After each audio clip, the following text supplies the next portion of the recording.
Hello दोस्तों, kidney वाले patient में फॉस्फोरस मेटाबॉलिज्म एक इम्पॉर्टेंट इशू रहता है। अक्सर किडनी वाले पेशेंट में फॉस्फोरस मेटाबॉलिज्म गड़बड़ हो जाता है क्योंकि नॉर्मली फॉस्फोरस को निकालने का काम शरीर में किडनी करता है। जब किडनी फेल हो जाती है तो बॉडी में फॉस्फोरस बढ़ जाता है। कुछ किडनी के पेशेंट में स्पेसिफिक सिनेरियो में फॉस्फोरस कम भी हो सकता है, यानी कुछ में हाइपरफॉस्फेटेमिया होता है जो कि ज़्यादातर केस में होता है, कुछ लोगों में हाइपो भी हो सकता है। तो आज इन दोनों चीज़ों पर बात करेंगे कि हाइपरफॉस्फेटेमिया क्या होता है, हाइपोफॉस्फेटेमिया क्या होता है, क्यों होता है और क्या इसके सिम्टम्स होते हैं और कैसे हम इसको मैनेज कर सकते हैं। ये सारी चीज़ों पर बात करेंगे। टॉपिक पर जाने से पहले जो लोग हमारे चैनल पर नए हैं उन्हें रिक्वेस्ट करूँगा कि चैनल को सब्सक्राइब करें, वीडियोज़ को लाइक करें, शेयर करें, फॉलो करें, कमेंट करें, पूरा देखिए। टॉपिक बहुत इंपॉर्टेंट है, इसलिए इसको किडनी वाले पेशेंट को पूरा एंड तक देखेगा क्योंकि कई इसमें इंपॉर्टेंट एस्पेक्ट्स हैं जो कि ध्यान देने पर किडनी वाले पेशेंट के लिए लाइफ सेविंग हो सकते हैं। चलिए शुरू करते हैं इंपॉर्टेंट वीडियो।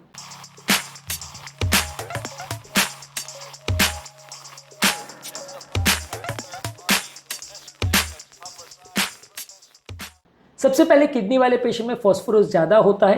होने का कारण ये है कि ज़्यादातर किडनी के द्वारा ही फॉस्फोरस बॉडी से निकाला जाता है। जब किडनी काम नहीं करती तो बॉडी में फॉस्फोरस ज़्यादा बढ़ जाता है जिसकी वजह से हाइपरफॉस्फेटेमिया होता है। इसके अलावा बॉडी में विटामिन डी की कमी हो जाती है क्योंकि किडनी बॉडी में विटामिन डी बनाने का काम करता है, विटामिन डी को कन्वर्ट करने का काम करता है कैल्सिट्रायोल में, यानी एक्टिव फॉर्म में। जब बॉडी में कैल्सिट्रायोल की कमी हो जाती है तो हड्डियों में से फॉस्फोरस ज़्यादा निकलने लगता है। इसके अलावा कुछ केसेस में सेकेंडरी हाइपर पैराथायरॉयडिज्म हो जाता है, यानी पैराथायरॉयड हार्मोन बॉडी में ज़्यादा बनने लगता है किडनी वाले पेशेंट में, और ये पैराथायरॉयड हार्मोन के इफेक्ट की वजह से हड्डियों में से कैल्शियम और फॉस्फोरस ज़्यादा निकलने लगता है जिसकी वजह से हड्डियाँ डैमेज ज़्यादा होती है। इसके अलावा किडनी वाले पेशेंट में अगर आप नट्स, सीड्स या डेयरी प्रोडक्ट्स या कुछ प्रोसेस फूड ज़्यादा खाते हैं तो कई बार वैसे लोगों में भी ज़्यादा फॉस्फोरस हो सकता है, यानी हाइपरफॉस्फेटेमिया हो सकता है। लेकिन कुछ पेशेंट्स में हाइपोफॉस्फेटेमिया भी हो सकता है, यानी फॉस्फोरस लेवल्स कम भी हो सकते हैं। ऐसा होने के कारण ये है कि यदि आप बहुत ज़्यादा डाइटरी रिस्ट्रिक्शन कर रहे हैं और फॉस्फोरस लेवल्स को बहुत कट डाउन कर रहे हैं तो फॉस्फोरस शरीर में कम भी पड़ सकता है। कई बार आप फॉस्फोरस बाइंडिंग मेडिकेशंस बहुत ज़्यादा ले लेते हो और उसको मॉनिटर नहीं करते हो तो भी फॉस्फोरस कम हो सकता है। कई बार आप बहुत ज़्यादा मात्रा में विटामिन डी ले लेते हो तो डाइटरी अब्जॉर्प्शन जो है विटामिन डी की वजह से जो कैल्शियम और फॉस्फोरस का होता है उसको इनिबिशन होता है जिसकी वजह से बॉडी में फॉस्फोरस की कमी भी हो जाती है। और कुछ स्पेसिफिक ऐसे सिनेरियोज हैं किडनी के पेशेंट में जैसे रीफीडिंग सिंड्रोम और इंसुलिन एडमिनिस्ट्रेशन जिसकी वजह से ट्रांजिएंट या थोड़ी देर की वजह से फॉस्फेट लेवल्स कम हो सकते हैं, यानी हाइपोफॉस्फेटेमिया भी कुछ किडनी पेशेंट्स में होता है। ओवरऑल बैलेंस ज़्यादातर हाइपर की तरफ ज़्यादा रहता है, हाइपो कभी कभार होता है, पर अगर कई बार ओवर इंथुजियास्टिक ट्रीटमेंट या ज़्यादा दवाई दी जाती है तो हाइपो भी हो सकता है। इसके क्लिनिकल इम्प्लीकेशन क्या है? सबसे पहले हड्डियों की अगर हम बात करें तो अगर फॉस्फोरस ज़्यादा है यानी हाइपरफॉस्फेटेमिया है तो रीनल ऑस्टियोडिस्ट्रोफी होगा जिसकी वजह से हड्डियाँ खराब होती जाएंगी, कैल्शियम फॉस्फोरस का मेटाबॉलिज्म कॉम्प्रोमाइज होगा। अगर हाइपोफॉस्फेटेमिया है यानी फॉस्फोरस कम है तो हड्डियाँ कच्ची हो जाएंगी और फ्रैक्चर्स का चांस बढ़ जाएगा, यानी ऑस्टोमलेशिया ज़्यादा होगा। अगर किसी व्यक्ति को हाइपरफॉस्फेटेमिया है यानी फॉस्फोरस ज़्यादा है तो हार्ट की अगर हम बात करें तो नलियों में कैल्शियम डिपोजिशन बढ़ जाएगा, लेफ्ट वेंट्रिकुलर हाइपरट्रोफी बढ़ जाएगा, कार्डियोवैस्कुलर इवेंट बढ़ जाएगा और किडनी की बीमारियों में हार्ट अटैक और कार्डियोवैस्कुलर प्रॉब्लम्स की वजह से मृत्यु दर बढ़ जाएगा। वहीं अगर फॉस्फोरस कम है तो भी कार्डियोवैस्कुलर इंस्टेबिलिटी, अरिथमियाज और कार्डियक मसल की वीकनेस हो सकती है, रेस्पिरेटरी मसल की वीकनेस भी हो सकती है फॉस्फोरस की कमी की वजह से। तो ये दोनों ही डेंजरस है।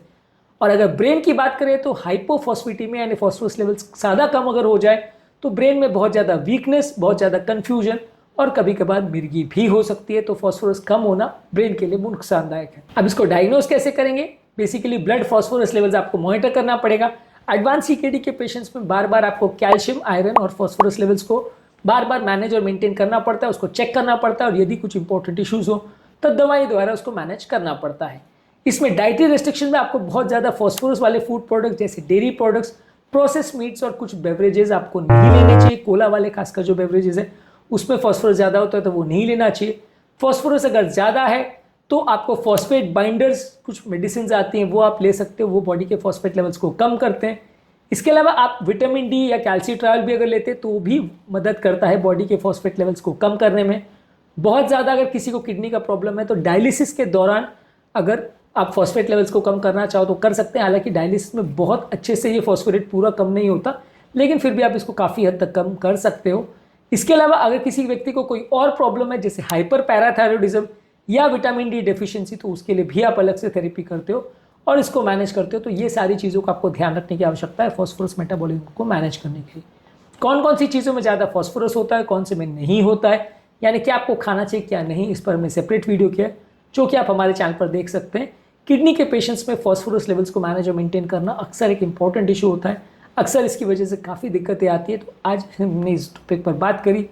इसके अलावा हमारे किडनी वाले पेशेंट्स में जो आयरन की प्रॉब्लम होती है, कैल्शियम की प्रॉब्लम होती है, बाकी इलेक्ट्रोलाइट्स की जो इशूज़ होते हैं, उससे संबंधित भी हमने चैनल पर वीडियोस किए हैं, उन्हें भी ज़रूर चेकआउट करें।